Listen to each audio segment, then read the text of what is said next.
बातमी रायगडमधून रायगडमध्ये मंत्री आदिती तटकरे या 15 ऑगस्टला ध्वजारोहण करणार आहेत। राज्य सरकारचं परिपत्रक जारी झालेलं आहे। त्या परिपत्रकामध्ये आदिती तटकरे ह्या रायगडमध्ये ध्वजारोहण करतील अशी माहिती आहे। रायगडच्या पालकमंत्री पदाचा तिढा कायम आहे, मात्र ध्वजारोहणाचा प्रश्न सुटलेला आहे। आदिती तटकरे या ध्वजारोहण करतील।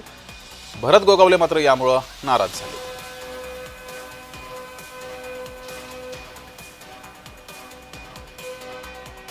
रायगडच्या पालकमंत्री पदाचा तिढा अद्याप कायम आहे। कोणत्या जिल्ह्यात कोण ध्वजारोहण करणार ते पाहूयात।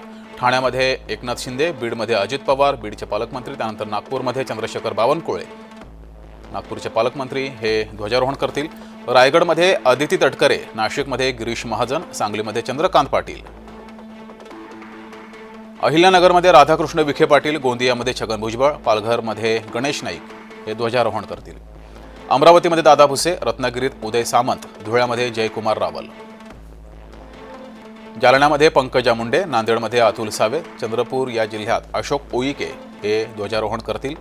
साताऱ्यामध्ये शंभूराज देसाई, मुंबई उपनगरात आशिष शेलार, वाशिममध्ये दत्तात्रय भरणे,